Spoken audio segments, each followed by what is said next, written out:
The deer stand. When I say those words, what comes to mind? Those cold mornings alone, waiting for that trophy buck to come scampering in front while your breath billows in front of you. Regardless of what you envision, I'm guessing you don't associate your deer stand with warm flatbreads, unless, of course, you're a member of the England family. The Fergus Falls clan has gathered 800 pounds of potatoes to make lefse. But in order to offload their Norwegian dish, they needed to commandeer their unused stand. The deer stand acts as a drive-through for folks hoping to curb their lefse cravings. And family matriarch Kim says it's been a great opportunity for her kids to learn how to perfect this seasonal treat. With that said, air travel sometimes feels like you're rolling the dice. You have to hope your flight doesn't get canceled. You have to pray that your luggage arrives, and then you cross your fingers that you don't have to sit next to the talker on the plane.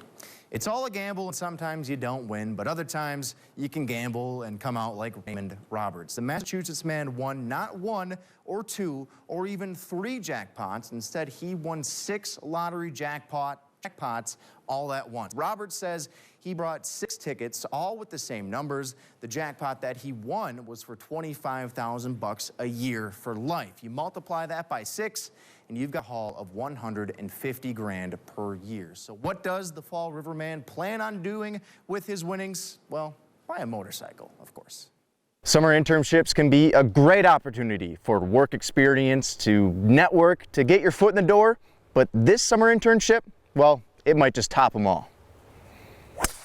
You look at other state golf associations, nobody's doing this. Patrick Koenig isn't your typical summer intern. I got about 15 people that sent me the application, like, dude, you are perfect for this. This is what you do. And I was like, well, it's actually, I don't think anybody on this planet is more qualified to do this internship than myself. It's hard to argue when Patrick has made golf his life. I'm a professional golf photographer by trade, and so I'm going out here and giving these courses professional photography where otherwise they wouldn't think to, drop down the coin. With his drone and his camera at hand, Koenig is highlighting the best of the Badger State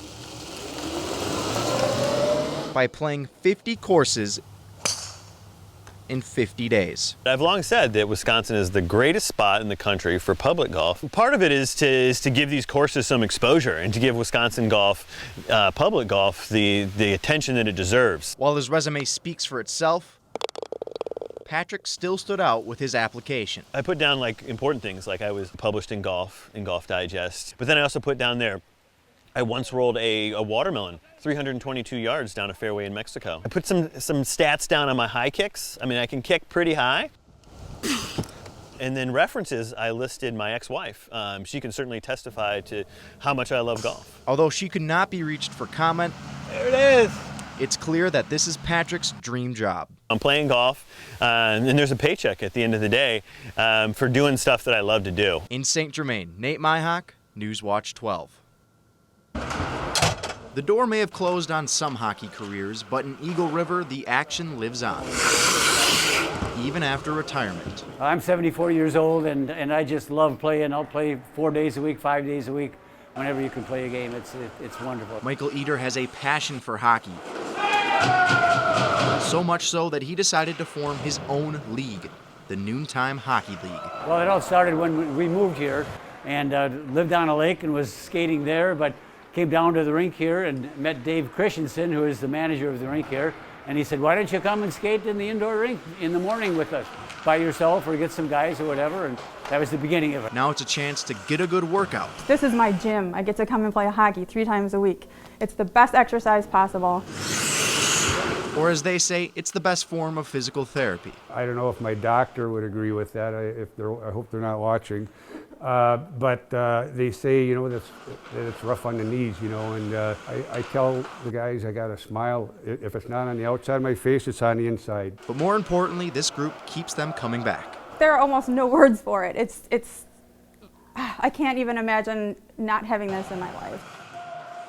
The last pitch thrown by a Rhinelander Hodag was 22 months ago. It's been a long time since the baseball team took the field, but a new season is right around the corner. The high school baseball season is set to begin on April 19th, but in the meantime, the Rhinelander team is hitting the turf. The WIAA is allowing teams to have 2 weeks of contact days. That's before their official practice schedule can begin. And with the brand new Hodag Dome at their disposal, the baseball program is getting up to speed after almost 2 full years away.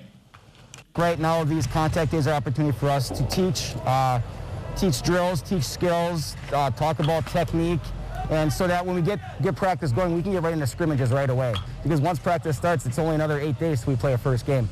And with the Hodag Dome, the team can recreate an outdoor field without all the hassle. We've always been able to go indoors, but I think the opportunity here is, really to be able to set up a full field, and we're not limited to anything like that. We don't really have to worry about any windows or bleachers or breaking anything like that. So we have a beautiful facility here, and it's been wonderful so far. As someone who played baseball in high school, I can attest to putting a few dents in the bleachers in our gym. Sorry about that. For the Hodags, they'll keep working until the season can officially start in a month.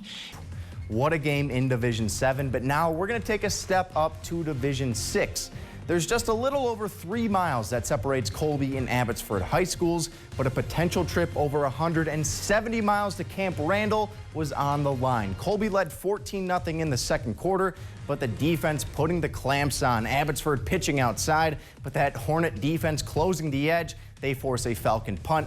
And a few plays later, I found out that Brent Jeski's favorite Migos song is Slippery. Look at him evading the defense, using his legs to take it inside the Abbey 10.